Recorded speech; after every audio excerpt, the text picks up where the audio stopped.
Akekho umuntu ongenazo iy'nkinga, sonke siney'nkinga. So lolu hlelo lolu sililetha kunina namhlanje ukuthi sinethulele lona lusha. Uvumelekile ukuthi uzothula iy'nkinga zakho because akusithina sonke esinikezwa udlebe lokuthi silalelwe mekuthi khona inkinga esigowayo ngaphansi kwazo. So lolu hlelo lolu iBlaqlife TV iyaqonda ukuthi wonke umuntu unenkinga, so wamukelekile ukuthi nawe uzochaza inkinga yakho. And engikucelayo bafethu, ngiyanazi nina kwi-comment section umuntu niyamushaya, ngiyacela ukuthi sizwelane, sithandaneni. Mekuthi sikhona isisombululo ozizwa engazuthi umuntu mangabe exoxa inkinga yakhe ngihleli naye la e-studio, unaso usikhiphe usibeke, because zonke inkinga kuyenzeka nina ndlule kuzona uthole ukuthi uzothola i-solution. Mekuthi nawe useke wadlula enkingeni nje, ikhiphi i-solution, ungabi nomona omunye umuntu ungamchazela ngayo. So mina igama lami nginguStufuza Dlangamandla Zulu, umngwenyenkomo Sivukazi Mvuleni intokazi zalwa Mkhize. Namhlanje ngizonethulela ubhuti wethu ozosibikela inkinga yakhe. Hawe ma, ngicela ningamhleki. Sike saxoxa ngale kwe-camera ukuthi ithini inkinga yakhe. Ayihlekisi kodwa iyahlekisa, kodwa ayihlekisi. Ngiyanicela ukuthi ningamshayi, ngiyacela ukuthi ningamnaka kakhulu, niphume ne-solution. Sawubona. Ngiyabeleza wami kunjani? Ngiyaphila nami. Ubuya kuphi? Mina ngivele ngwavuma kuyiboda nje between Swaziland ne South Africa nje. Engwavuma. Engwavuma nje idume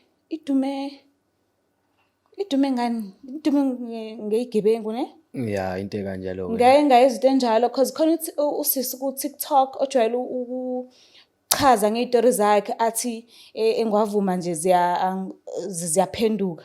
Abantu babanje inkunzi, bayakhala isikhathi esiningi nje wonke umuntu othi ubuye emngwavuma uhleze ekhala. Kwenzakalani kanti? Abantu abaningi angazi noma amathuba omsebenzi abawaboni manje basenza thina kube ngathi thina imisebenzi yabo. Sesiso osomathuba nje kahle kahle.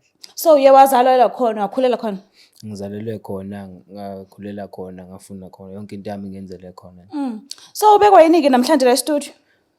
E-studio nje namhlanje ngizoshare i-story sami esingehlakalele nami njengomuntu wasemakhaya ofikayo lana ePietermaritzburg. Oh, okay, uhlala ePietermaritzburg. Yeah, ngihlala ePietermaritzburg njengomunye wabafundi nami kwamanye amanyuvesi yakhona la. Okay, wenza ziphi ifundo? Ngenza i-diploma in ICT business analysis.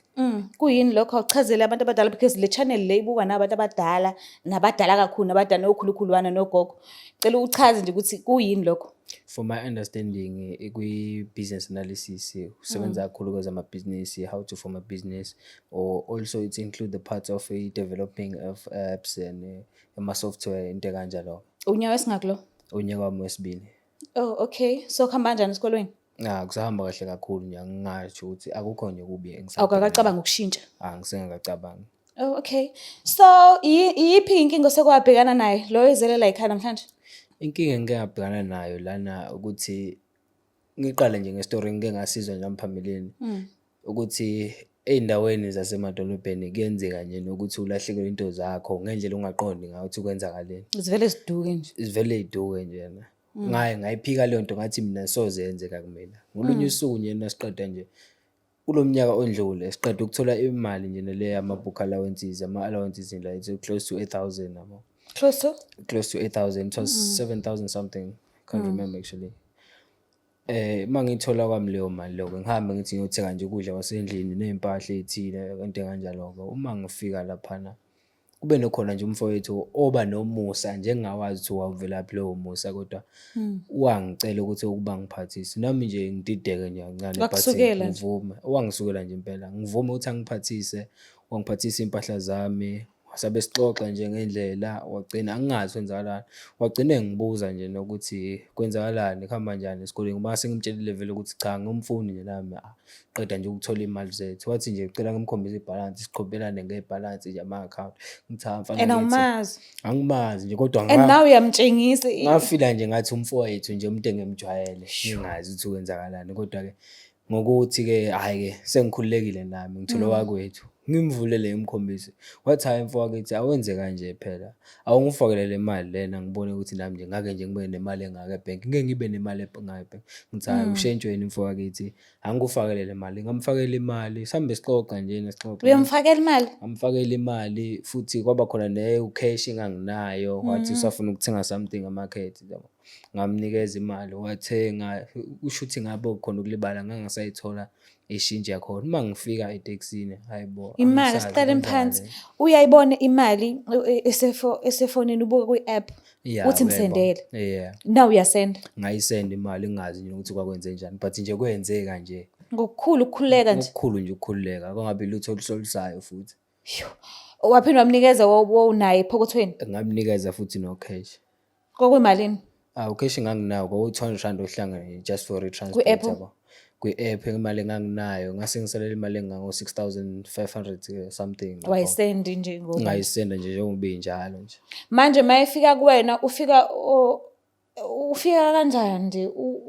Uzimbozile, uzikutsile ebusweni? No, kwawumuntu nje oyigqokele kahle nje na. Onuka kahle ogezile nje right engakhombisi Akusiphara. Mina nje empilweni yami ngangi-expect hayi koqhamuka iphara nje lingibambe inkunzi kanje. But nje oqhamuka nje ubhodi nje o-right like ongabonisi nje ukuthi cha umuntu ongangishaya ngezinto zakhe yabo.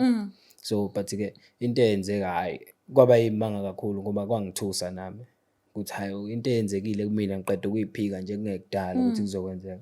Manje njengoba uchazile ukuthi useke wezwa ngestory nje before wasiphika, asisabuye emqondweni wakho nje mase kwenzeka? Kwenzakala ngalutho nje ngoba ngathi into ejwayelekile nje ukukhuluma nabantu yabo. But lokhu kwehluka ngoba nje hayi ngavele ngaba open kakhulu ngakwazi ukunikeza ngisho imali ngingazi ukuthi kwenzakalani. Ngisho istory ngathi sengisixoxa nasekhaya bavele baphela uhleko ngoba ngathi nje ngiqamba amanga. Kwaba ngathi ngiqamba amanga kanti into engehlakalele. Yaxolisa ukuhleka Nkosi yami. Sengijwayele nguzwe phambili.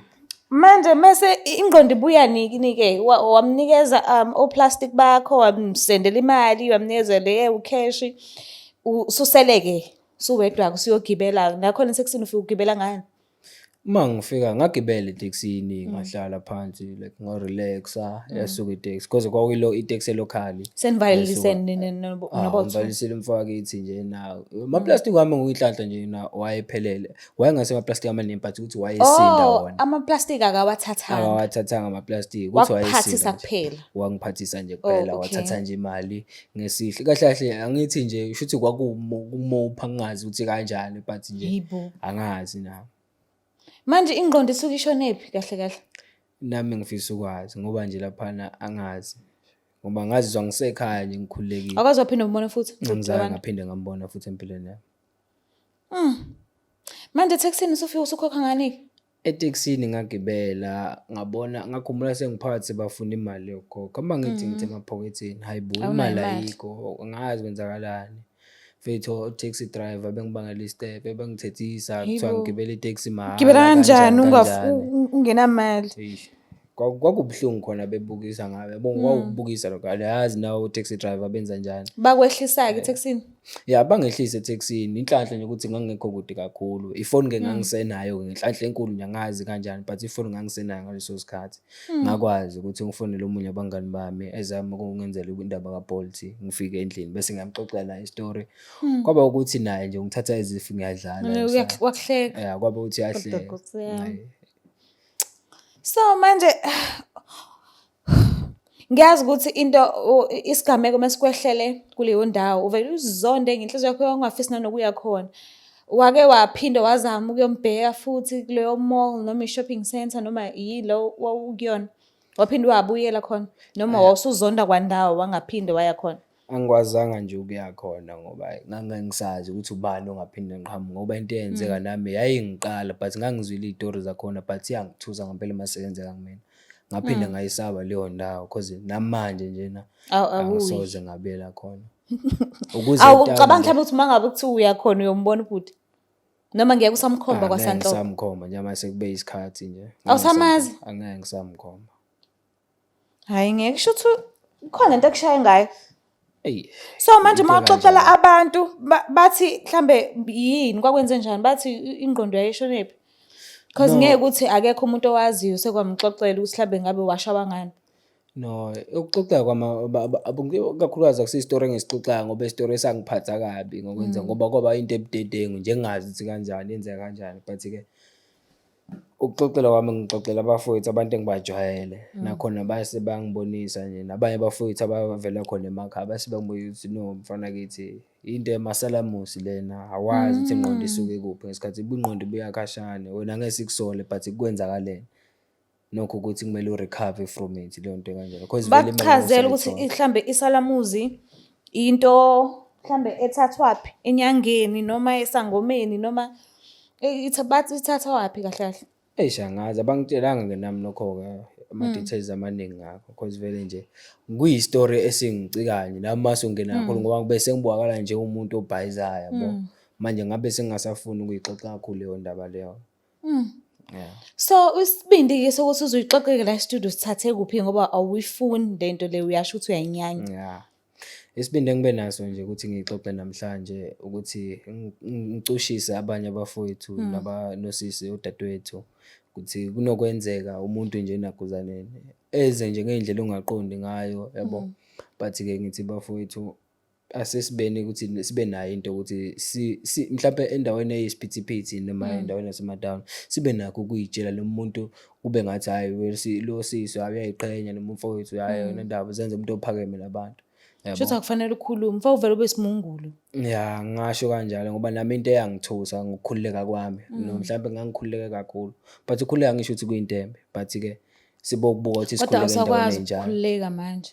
No, angikwazi nje ukukhululeka uma ngihamba nje town njengamanje nje cha angikwazi. Kuba ngcono emamoli nakhona ngingazi noma kusazokwenzeka kodwa angikufisi ukuthi kuphinde kwenzeke. So namanje usahamba uyothenga izinto oyidingayo emamall noma wenza njani? Phela manje nama-app esikwazi ukuthi sithenge basilethele la sihlala khona endlini. Angikhona ukubiza ngegama because angifuni uku-advertise abangikhokheli but sinawo ama-app ayenza kanjalo uthole ukuthi ushaya igrosa bakulethele ekhaya endlini. So manje usuphila kanjalo noma wenza njani? No, kuyenzeka ngikwenze lokho-ke but-ke ngibe angisahambi ngedwa-ke esikhathini esiningi mase usiyagada. Kuyangiphoqa ngoba ngifuna isimo siphinde singenzakalele. Angisahambi ngedwa. Just lesi simo lesi sikwenza ukuthi ube upresident ogadwayo manje. Shuthi senginamabhounce angamayamazi amabhounce amancane. So umuntu osekhaya ungamnyala uthini umqebula ingqondo ungathini kuyena? Cha mina njengomuntu ophuma emakhaya into ade engayijwayele lento lena angisiyo umuntu okwazi ukuyala kodwa nje ngingasho ukuthi bodadewethu nabafowethu ukwazi ukujwayela ukuthi mhlambe uhambe nabangani bakho bekanje into kanjalo uma ukwenza into ethile ungabi inkomedla yodwa njalo nje nosuku wedwa uma wenza izinto zakho ngoba kuzokushaya kahle anibambeki mina nobawu2 inkinga iba kumuntu ohamba yedwa. Ngingasho kanjalo ngingazi kwabanye ba-experience but mina kuba ngcono ngoba angivamisile ukuhamba ngedwa nge-town yabo ngihamba nomngane wami noma nje sibe u3 kuya phezulu yabo. Manje mathi babakuchazela ngesalamuzi bathini bathi asimbambini lo muntu osuke ebamba wena ngaso because I'm sure usuke mekuthi into ethintwayo la nayo usuke ethintile why yakhe ingqondo engahambi. Ngokucabanga kwami mhlambe le mithi abayisebenzisa uma kuthiwa imithi iba nakho ukushayisana angazi-ke ngoba phela akwazi ukuthi ebona nje mina nje uba kuyimina njengawo angikwazi ukuyenza lento leyo ngoba vele into ozoyibona nje ngoba injalo angikwazi ukukushanga amaqhinga oyibonayo nje ukuthi amaqhinga kanjani yebo angikwazi ukusebenzisa into eyodwa nayo into oyisebenzisayo futhi ngeke uzuyibona kwaze kwanzima Nkosi yami. So usuwavuma nje ukuthi le 8K ayikho? Hayi into engasekho vele ayidala ngenhliziyo embi. Ngeke ngisho kanjalo kodwa nje ucasuka yazi abantu abafani mekuthi ulahlekelwa into obubona ngazi ukuthi uyidinga leso sikhathi uhlezi uba nenhliziyo encane uthola ukuthi uba nenhliziyo encane ingonaphakade because awukazi uzuthola ithuba lokukhuluma awukazi uthola ithuba lokuthi ukuveze lokho ebantwini uthola ukuthi uhlezi uyabazi labantu abahlezi benenhliziyo encane uthola ukuthi abangeneki nje ngenxa ukuthi abakhuluma so wena awukazi ufike kuleso simo leso. Mina ngiyaba nesimo sokuthi ngibe umuntu othulayo nje nawo. Uthothi mhlawumbe ngiyavuka nje ekseni like nje usuku olunomali Ngivume ngibe umuntu othulayo nje, ngingabe ngisho emudini nje ukwenza into mhlampe efani and stuff. Ngivele nje ngibe umuntu othulayo ngenze lezi zinto lezi eziyi-priority ukuthi ngikwenze lokho ngiqede bese ngiya-relax. Ngibe izinto ey'kanjalo. Lezi zinto lokuba mhlampe sengithi Usukhulile manje? eish ngiyancengeka kancane kancane. Okusho ukuthi mhlawumbe usekhona ugelo khona empilweni yakho. So uma ufike le simo sokuthi uvesena usukuvuka uthule nje kuseni ube nedimoni ukuthula nje. Uma uvakasheliwe uyomisa kanjani? No, akusinto engivamise. Umuntu ngamtshela nje cha namhlanje angikho right so Uvuka utshele nje ukuthi awukho right. cha mtshele kahle nje cha angikho right ukuba nami namhlanje kuyafana ukuthi ngizoba ngumoshela isikhathi nje sona namhlanje. Manje umtshela ukuthi ahambe. No, cha akusumuntu angiyithandi lento ama-surprise ukuthi umuntu ayifikele yena nje. Cha angiyiphasisi ke lento leyo. Shuthi umuntu umbiza mawumokole u-right kulawo malanga lawo. No, akangitshele ukuthi uzofika. Yabo, ngikwazi beyawe yabo. So manje mangabe efike ngayizolo and then wena kusasa kuqondana nokuthi kuvuka idumuni lakho ulusu vele uthule nje uyamxosha. Cha ngeke ngize ngimxoshe nje uzo-understand naye kwi-situation kumele